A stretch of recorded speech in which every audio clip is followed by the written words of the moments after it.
we wanted to speak with you, and thanks for taking out the time because I know you're super busy.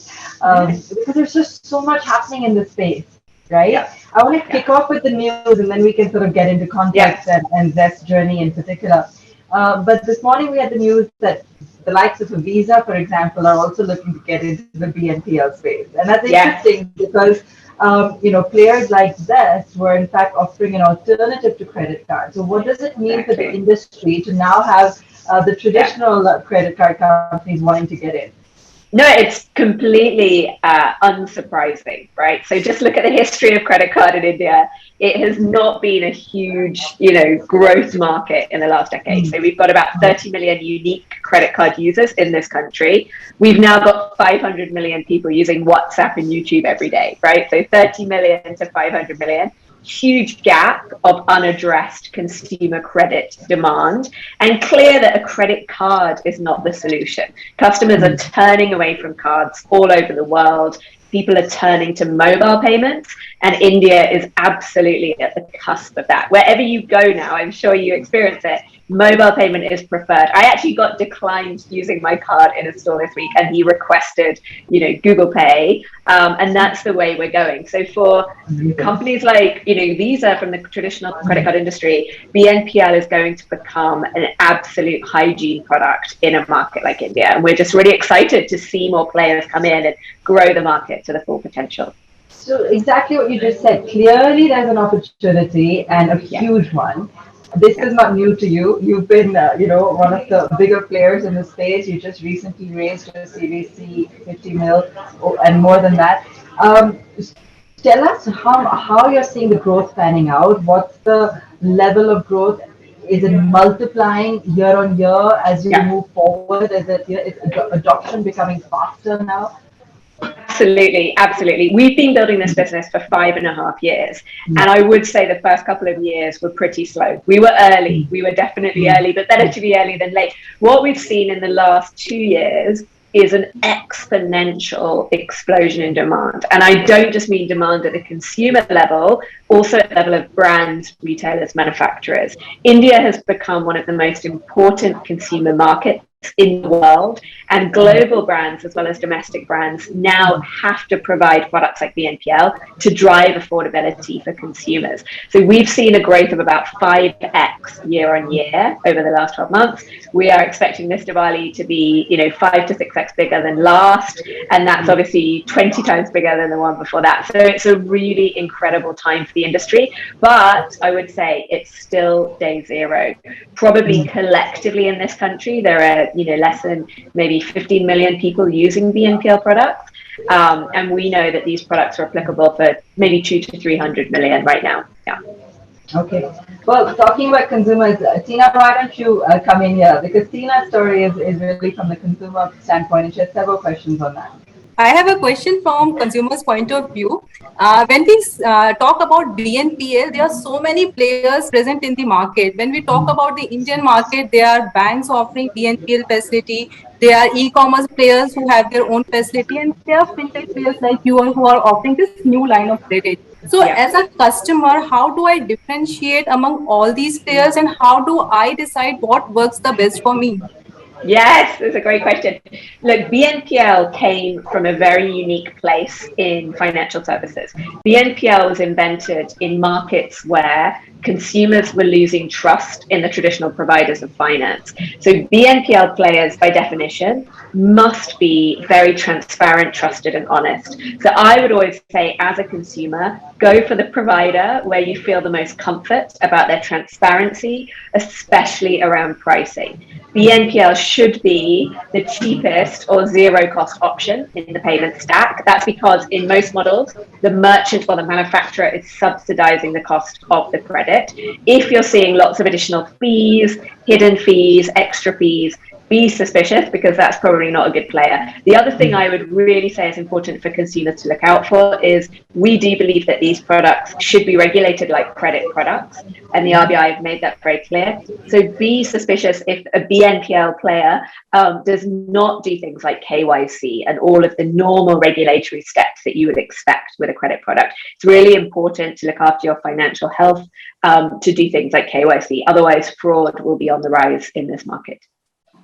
You talked about zero cost EMI. This Yeah. makes it look very attractive because easy money is flowing. But there's also the risk of overspending, purchasing more than what you can afford. So in such a scenario, if the default happens, if the person is not able to pay, as a Yeah. company, what measure do you adopt, or how do you make sure that the person pays? And if the default happens, the person has to pay credit this high interest rate or late payment fees, just the way we pay for credit cards? What is the differentiation of? No, that's a really good point. I'm glad you asked about that. Again, this is a good way to spot a good BNPL company. I would say a good BNPL company will have very, very strong understanding of risk.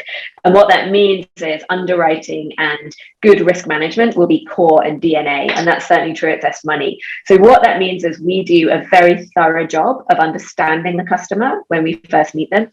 And we only ascribe a credit limit that is very, very manageable and affordable. The last thing we would ever want to do is create any financial stress in a consumer's life. So you often find credit limits are actually much lower than credit cards, and that's deliberate. The idea is that the product should feel light, it should feel free, it should feel cheap. It shouldn't give a burden of an excess balance and then that out of control feeling of extra cost. So again, be very conservative about looking for things like late payment fees. Good BNPL companies don't need to charge late payment fees because they make enough money from the customer repaying on time, and that's really important.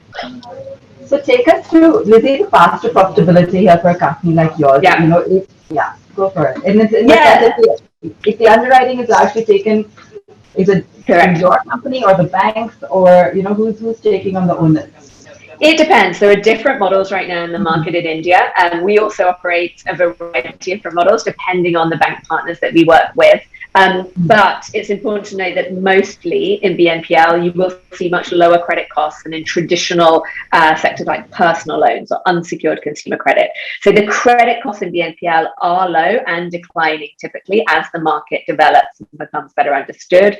The other important factor is the operating costs and the marketing or acquisition costs are very, very low in a BNPL model, especially compared to a credit card or a traditional consumer credit model.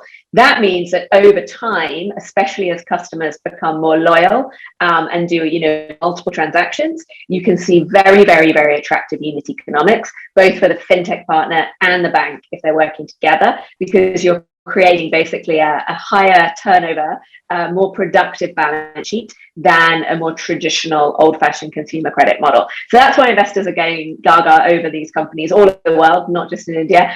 But we do need to see more profitable business models emerge. And I think we will see that first in India, because in India, you actually have more sensible businesses being built with higher participation from brands and merchants in the revenue stack. And that's really important. You mentioned the festive season as well, and then I'll get Tina's thoughts on this too. But a lot of optimism, spending seems to be coming back. Absolutely. Is the worst over? Are there certain segments that are doing better? What are the trends that you're spotting? Yeah, fingers crossed. Like, we don't have a crystal ball, but we are seeing some incredible trends. I think it's fair to say the Indian consumer and the Indian retail landscape is incredibly resilient. The bounce back has been phenomenal. And I think it's more than just revenge shopping. I think people truly have a very positive outlook about, economic strength. What I would say is there's some very specific phenomenons happening as well right now.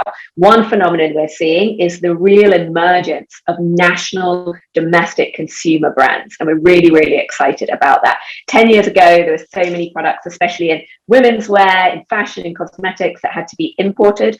And in the last 2 years, you've seen a real explosion in homegrown brands. Those brands want to form direct relationships with their customers, and affordability in BNPL is a big part of their strategy. So one of our predictions is that we will see a big consumer brand economy emerge, and that BNPL will be a big part of that growth. So, Lizzie, if you are talking about the exponential growth in this sector, but central bank in India has time and again said about the harsh payment recovery methods that digital lenders have to afford to be, in case there is default in payment. So, as a company, how do you plan to deal with such defaults, or currently how do you deal with borrowers who don't pay on time? Yeah, so we're a bit different. I think what you're referring to were some of the scam apps that existed last year. That was a really, unfortunate time in the industry. And as an industry, we rallied around. We created the Digital Lending Association to help the RBI identify who were these, bad actors, bad players in the industry, and differentiate the good and regulated players like ourselves, like ZestMoney. What we also did at the Digital Lending Association is write our own code of conduct, particularly relating to digital collections. Most of the good digital lenders follow very smart AI-driven digital collections practices. What that means is we work on automated reminders using notifications, email, SMS, very friendly, very light touch. Normally not humans involved. And we wanted to educate the regulator and help them understand that that's the positive side of digital collections. As an industry, it's really on us to educate the consumer and create our own best practices. And that's something that we've been driving at ZestMoney as part of the Digital Lending Association. So consumer protection is probably the most important thing for the industry right now, and making sure that the unscrupulous players do not scale and do not have any ability to harm customers who are coming into this space and want to be treated with respect and fairness. I also want to get a sense of the kind of runway you're looking at now, Lizzie. And I know we've asked you on everything today. While we've got you, we cover all ground. With the recent fundraise and the kind of growth that you're looking at, what's the kind of runway, what the kind of plans you have now for ZestMoney? Yeah, it's a time of super growth, certainly for us, and I think for the industry. Goldman Sachs put out a recent research report expecting BNPL to get to about a $35 billion GMV industry. That's a big number. That's completely inevitable. We're firm believers that we will get there sooner rather than later. At Zest, we will be crossing $1 billion in GMV run rate at the beginning of next year, so around Jan-Feb time. And that's a really meaningful number, even on a global scale. Some of the largest BNPL players in the world do billions of dollars of GMV, and we think that's when India gets on the map, on the mark. So we're racing towards that number. But we easily think that ZestMoney alone could be a $3 to $5 billion GMV run rate in 2.5 years. So exciting growth ahead. It's very exciting, and I can't help but asking, are there any segments in terms of tier 2 towns or regions also where you're seeing some of this growth coming in from? It's a really good question. We see a lot of inbound interest, particularly from non-metros. What you find is obviously credit card penetration is much higher in the top cities. So tier 2 and beyond is becoming a very, very exciting area, I guess, for BNPL players. I wouldn't say this is in any way, rural or semi-rural, not necessarily there yet, but some of the smaller cities, especially where online commerce is taking off in a big way, so people have less access to the retail brands that we may have in a metro. That's where you see real explosion in these direct consumer brands, and BNPL is a big part of that affordability story. So I'd say it's a nationwide phenomenon, but you will see some very interesting pockets, especially in the bigger tier 2 cities. That's what we're seeing. Super exciting, and thank you so much for joining us today. Thank you.